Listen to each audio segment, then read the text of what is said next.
Bevy Game Jam number 5 is starting in about 2 days, and if you want to join and participate, you've come to the right place. Of course, the point of this jam is to make a game using the Bevy game engine, which is a game engine built in Rust that heavily uses ECS, or the Entity Component System pattern, and the game jam itself is a 9-day event. So it starts in about 2 days from the time I'm recording this video, that's July 20th, and then it ends 9 days later, so you get about a weekend to a weekend.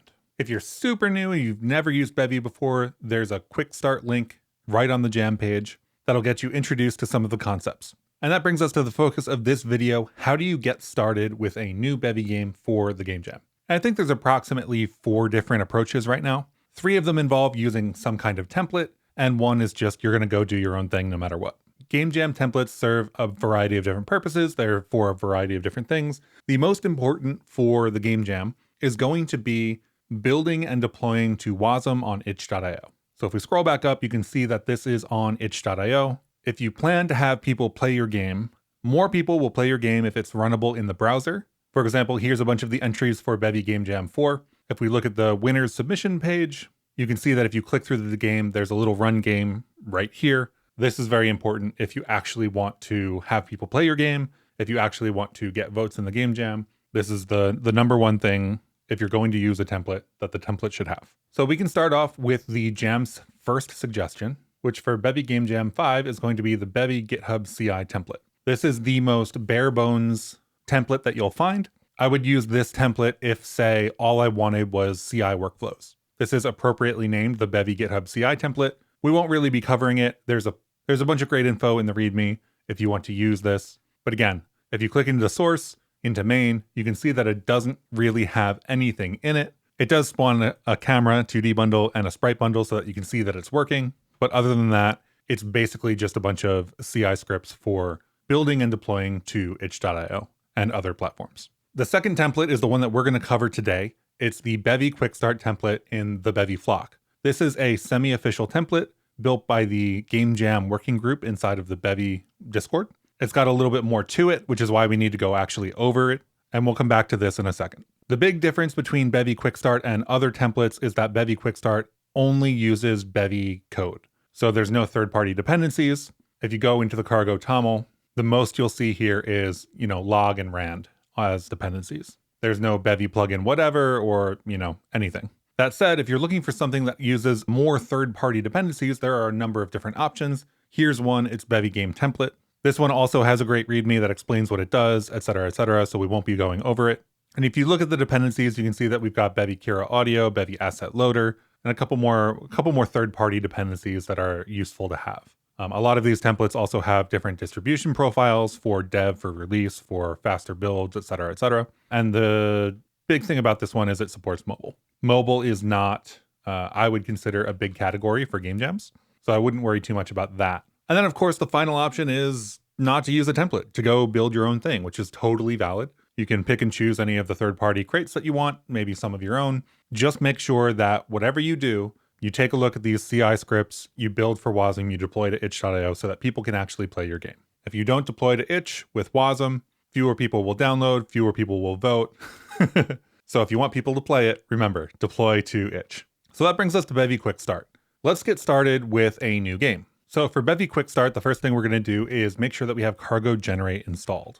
This is as easy as running cargo install cargo generate, or if you want to install it in a different way, there's also cargo bin install cargo generate. I actually do have cargo bin install installed, so I'll add the B here and use cargo generate. So that'll skip the build process for me for the most part. If you use cargo install, just remember that it'll build the package on your local system, and then you'll have cargo generate. Cargo generate is a cargo subcommand. So I'm going to get into my GitHub directory here, and I'll do cargo generate, the Bevy Flock / Bevy Quickstart branch cargo generate, because the template that cargo generate needs to go fetch from GitHub is on the cargo generate branch in the Bevy Flock Quickstart repo. When I do this, it will ask me for a project name. I'm going to name mine Bevy Jam 5 Demo because we're recording a YouTube video, but you should name yours something else, like Super Awesome Game or whatever you want. After doing that, it's going to ask you for your itch.io username. So I'll type mine in here. Mine is Chris Biscardi. If you have an account on itch.io, you can find your username in the top right here. If you don't, go sign up for one. You want to put your game on itch.io. Again, so that people will actually be able to play it, so that you'll be able to join the jam and so on. So this did a couple of things for us. Mostly it initialized this new project in Bevy Jam 5 demo. So we'll go to Bevy Jam 5 demo and I'll open up VS Code. And this gives us a whole bunch of files and whatnot. Now, because we used cargo generate, we're going to be on the cargo generate branch. So the modern way to switch branches is to use git branch move main, which is what we're going to do. And now you can see that we are on the main branch and we have no commits on main yet. So I'll do git add dot to add everything. And I'll do git commit -m to get a jam in there. Next up, we need to create a new repository on GitHub because all of the scripts for deploying to itch.io are GitHub Action scripts. So I'm going to take the same name that I used for my project and put it here. I'll give it a description, an example showing off Bevy Quickstart, and we'll create the repository. I've created mine as a public repository, which means that my GitHub Actions build minutes are going to be free. Just remember, if you make things private, you may end up having to pay for things. And we'll take this git remote add origin from GitHub, and we're already on the main branch, so we'll do git push u origin main. And this will give us all the files that we just committed right up into our GitHub repo. Now, if we click on actions, we'll see that there's already an action running.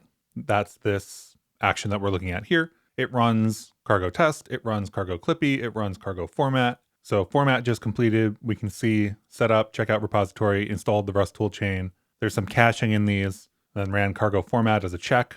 And these will all pass by default. So the action that's happening right now lives in .github/workflows in your repository, and it's called ci.yaml. We're not going to go over everything in this. Just know that it runs cargo test, it runs cargo clippy, it runs the things that we were just talking about. There's some caching involved, and so on and so forth.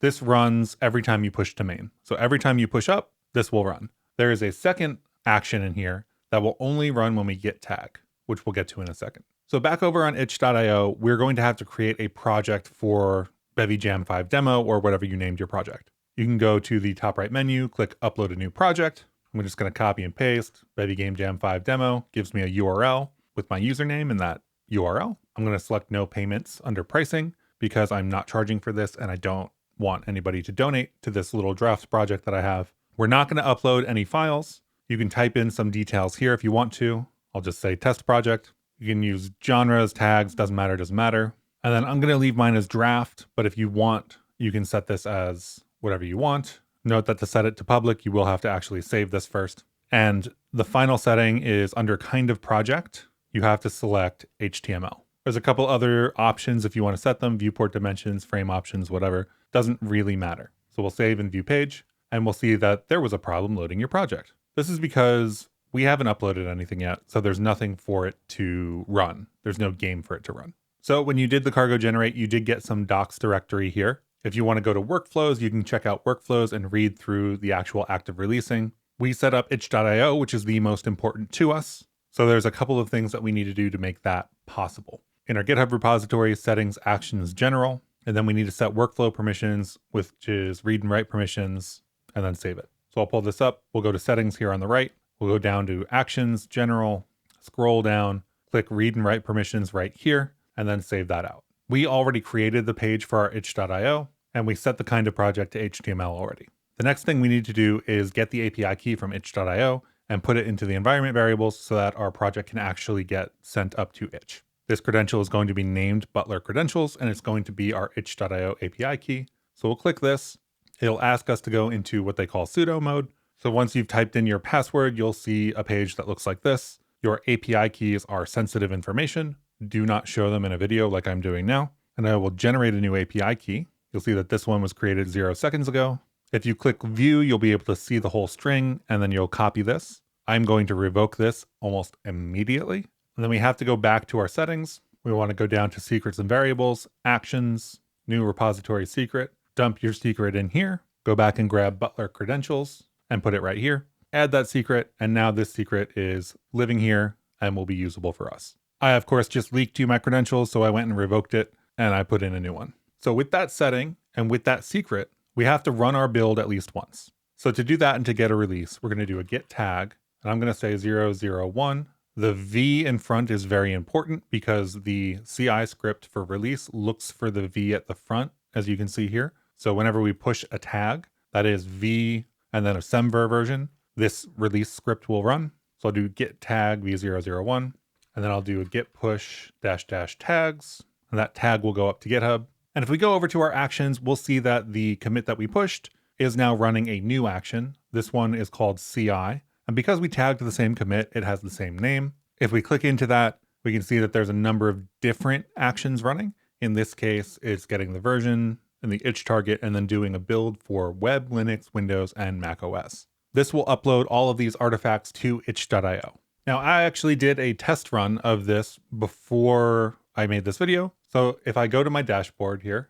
which is accessible in the top right menu, you'll see a list of some games and drafts and stuff that you have. We just were working with Bevy Jam 5 demo. I'm going to go click on Bevy Flock Quickstart, which will give us the same thing that we saw earlier.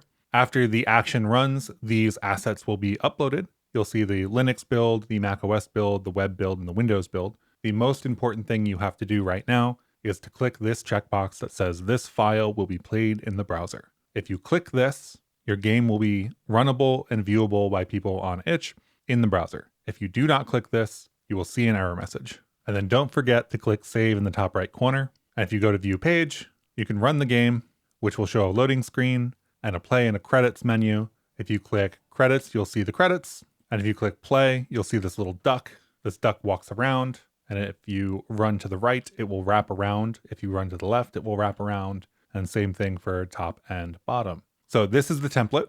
If you hit escape, you go back to what is called the main menu. There is no exit button here. If you run it natively, you will see an exit button. So let's start taking a look at what is actually in the template that you just got. If you take a look at the file structure here, you'll see that there's a .cargo up here. This is some linker settings and whatever that you can enable for dynamic builds. There's an editor config for configuring, VS Code and other editors. There's a README, which has a bunch of more useful links as well. I'll open a markdown preview of that README so we can read it a little bit better. And we've basically gone through everything except for the game code. So there's a couple of directories here. Docs is really useful. If you're curious about why things are the way they are, there's a design.md. If you're curious more about the workflows, the CI, GitHub Actions and whatnot, workflows.md.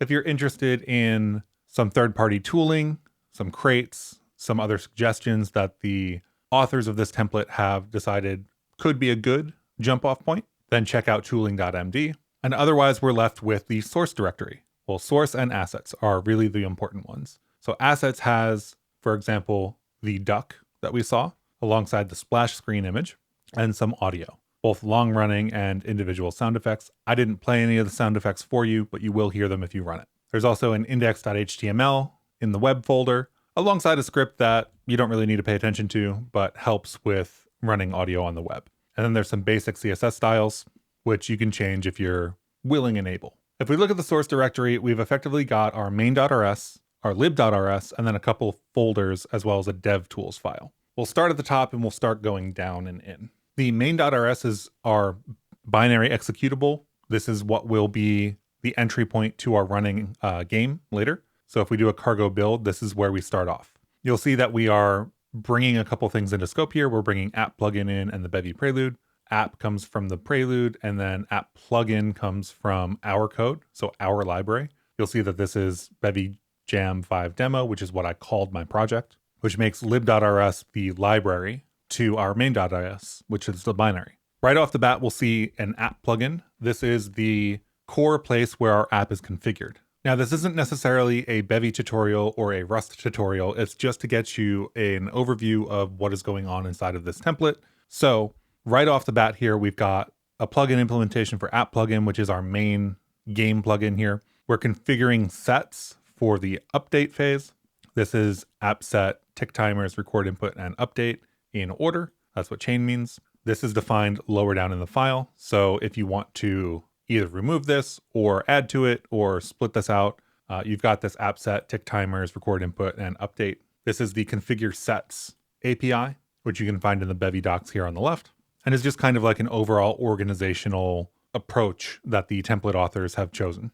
We add spawn camera on startup. Spawn camera is a function we define lower in this file that spawns a camera with a name, a camera 2D bundle, and is default UI camera. Name is generally good practice. If you end up using anything like Bevy Inspector eGUI, these names will show up in that debug interface, which makes it easier to identify things. Camera 2D bundle is our camera. It's what's showing what's on the screen, basically, what's rendering for us. And then is default UI camera is actually specifically here for debug purposes. So I've booted up the app here for the next phase of code. We've got the default plugins that we're adding here, and we're modifying the asset plugin specifically to do 0 meta checks. There are some files that you can create that live next to assets that are called meta files.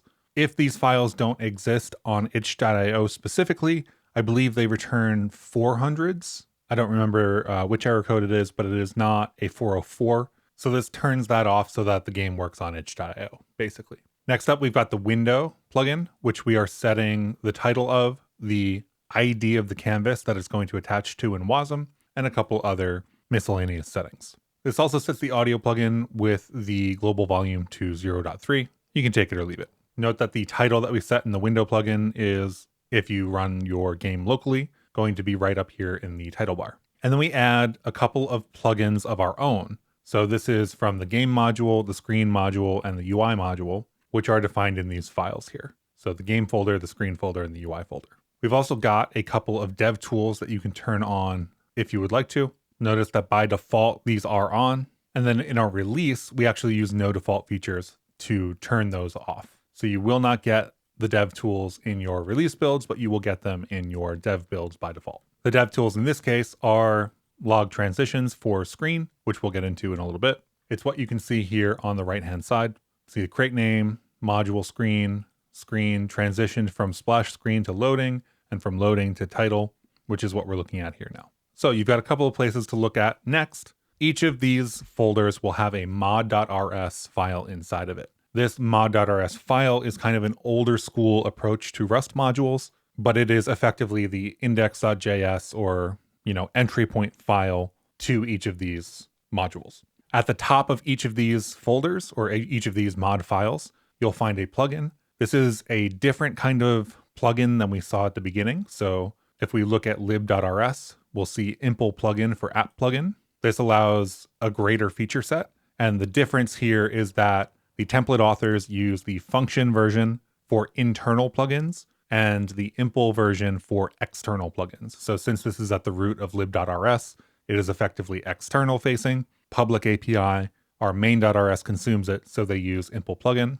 And here they're using the function version, which takes in the mutable reference to app, which you can use to do quite a bit, but not everything you can do with the impl. I think the most interesting thing here is that plugins are being used as a method of organization to a high level. Basically, this mod has its own plugin, lib has its own plugin.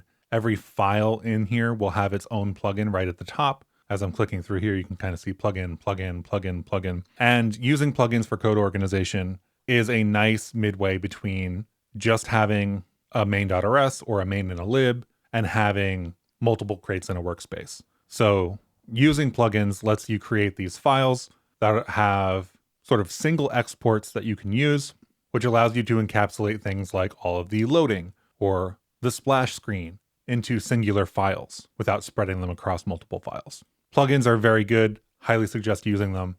It may feel weird if you haven't seen them. So what we do in screen is we're initializing screen. Screen is defined here as an enum for splash, loading, title, credits, and playing. So that's which screen we're looking at. If I get rid of the game and I rerun it, then we will be able to see Bevy, and then it goes pretty quickly into sort of this main menu screen. If we click on credits, we'll see the credits page, which is this credits page. And if we click play, that will transition us into playing. The really interesting thing here is enable state scoped entities, which is a new API in Bevy 0.14 for all of the screen variants. So now in any of these plugins here that we're adding, we'll be able to add entities that are scoped to a specific variant, a specific state. And those those entities will get cleaned up or despawned automatically for us as long as they're labeled correctly whenever we exit one of these states.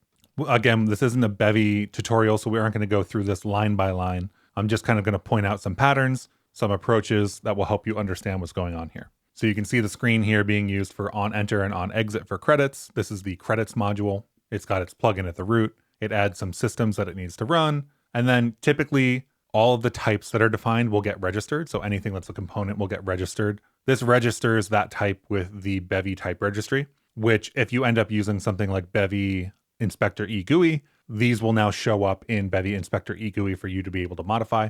It's not strictly required. It is just a convenience so that things like other debug tools will be able to find these types and then you'll be able to use them. You'll also see a bunch of observer usage. So this is an observer right here. So commands.trigger is triggering the soundtrack disable event. And if we go up, we've got create game audio, audio, soundtrack. So if we go into game, audio, soundtrack, and we look at soundtrack, we can see that there's an event derived on this, that there's this disable variant on that event. And if we go up to the mod file here, we can see that on the global level, we're defining observers for playing the soundtrack, playing SFX. And if we look at play soundtrack, it takes an event of soundtrack, so a trigger of soundtrack that is. Observers are a brand new API in Bevy 0.14. I'm planning to have a video out tomorrow to explain that because they are being used in more and more locations, but they are super new. This will be the first game jam in which observers are available. This play soundtrack, since it's registered globally, will listen to any soundtrack event like the one we triggered earlier. You can get the event using trigger.event and do whatever you need to do. So there's one more big thing in the screens directory. That is the UI root here and the other assorted things like children.button. .button and .UI root are not built into Bevy. You'll be able to find those in the UI folder. So let's go over to the UI folder and check out what's going on. This again, UI mod.rs just registers the interaction plugin. But the interesting thing to us, relevant to what we were talking about earlier, is this widgets trait. Now, what is happening in this file is kind of viewed as implementation detail by the template authors. So what they've done here is they've got a widgets trait. This widgets trait defines a couple of different widgets, and then you can implement widgets for basically everything as long as it implements spawn. Now, spawn is not a built-in Bevy trait. Spawn is defined at the bottom of this file, and it just replicates the spawn function on both commands, child builder, and could be implemented on other types that also implement spawn. You'll see that the trait here defines spawn, and commands already has a spawn on it, so does child builder, and that's what's actually being called here. The only reason this trait exists is to power this widgets trait, which needs a restriction for anything that implements spawn, so that you can do things like child builder.button, which is exactly what we were seeing over in the titles in the screens. So commands.whatever, spawn something with children. Children is a child builder. Thus, child builder implements that widget trait, and widget has the button function. So you can do children.button instead of doing children.spawn with the button over and over. The reason this is done this way is because the template authors currently view a library called Sickle UI as where Bevy's UI APIs are kind of headed. And this is very similar to what they do in that crate. If this is too confusing for you, you can totally get rid of it. Remember, this is just a template. Nothing in here is hard-coded enough that you wouldn't be able to remove it. There's also some colors defined in the UI, and in the interaction plugin, it registers this button interaction system effectively that defines the different palette colors for each of the button states. So when we are hovering over, when we're clicking on them, and so on and so forth. So finally, that brings us to the game folder. We've covered the screen folder, we've covered the UI folder, we've covered dev tools, the plugin structure. Game has at least two major patterns that we need to cover. You'll see that the mod.rs, again, has a plugin, which adds more plugins. And if we look at level or player, they both have these observe with spawns, right? So we've got observe spawn level here, and that is just triggering spawn player from an observer. So spawn level is an observer that triggers on the spawn level event that you can see here. This is the event that we've defined right above it. And then we trigger the spawn player event when that happens. And that is another observer that will spawn the player. So this trigger accepts the spawn player event, which is defined right there. And these are basically just systems. Again, I'll have an observers video coming tomorrow, so I'll be able to talk about observers in more detail. But basically, these are more or less one-shot systems. So you can spawn things in here, you can do whatever you want. We've got state scoped, which makes sure that the player will get removed if we leave the playing state. And generally speaking, I feel like this is a pattern that at this point multiple people have landed on, where if you have a thing that you are going to spawn multiple times, define a top level observer for being able to spawn it and an event to spawn them, and then you will be able to trigger spawning those whenever you want, as many times as you want. There's also some code for the duck animation for dealing with the texture atlas. You can either take this or leave it. It includes a little bit of audio, a little bit of texture atlas index updating. If you are building a 2D game, this might be useful to you. If you're not building a 2D game, it might not. And then the other big pattern inside of our game is actually asset loading. So asset loading takes its inspiration from Bevy Asset Loader, which is a third-party crate. Again, remember this template does not use any third-party crates. So you have this struct image assets, which is a hash map for image asset and a handle to that image. And then we use an impl block to define new and all loaded. And this pattern repeats itself a couple of times. So for SFX asset, for sound effects, for soundtrack assets, for the credits and the gameplay. And what happens in here is that we create this new hash map. We insert the key, so ducky in this case, which is regular schmegular enum with a variant. So you would just add something here and then add the insert with the key of your enum. And in this case, we're loading with settings, which allows us to set the sampler that's going to be used. In this case, image sampler nearest, because this is more like pixel art.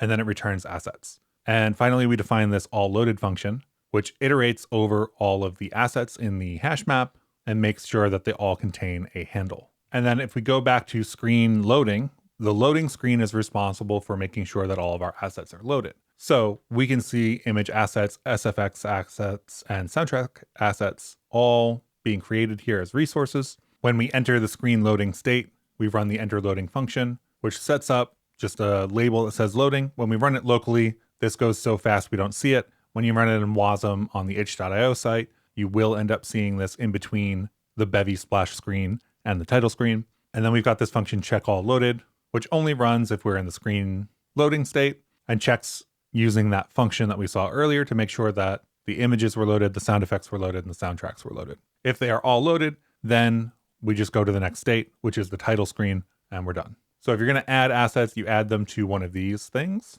and then that's guaranteed to make sure that they're loaded before you enter your game. So there's a lot going on here. If you feel like you missed something that I went over, there's a design.md doc in the docs folder. If you decide that you would like to use a third-party library, this crate, or this template rather, is designed to be extended. So you will be able to add, Leafwing Input Manager or Bevy Inspector eGUI or Avian for physics and collisions, and so on and so forth. In the end, this template has a number of principles. Show how to do things in pure Bevy, no third-party dependencies, have some basic game code so that you can just get started. The ability to use cargo generate and having nice IDE support. So that's the editor config that we saw earlier with the CI and CD workflow. And answer some questions that come up when creating a game. So how do you structure your code? Well, you use plugins. How do you preload assets? That's the image assets that we just covered. What are the best practices for creating UI? The template authors believe that the widget trait and the spawn trait that we saw earlier are headed in the direction of best practice for Bevy. And I would like to take a moment to thank the Bevy Jam working group participants who have put some time into this over the last couple weeks so that people can get up and running for Bevy Game Jam number 5. And of course, Bevy Jam number 5 starts in about 2 days. So if you're interested, come join us. I'll be streaming on Saturday, doing some jam development. Feel free to come hang out with me, ask any questions you want, and I will see you in the next one. Have a great rest of your day.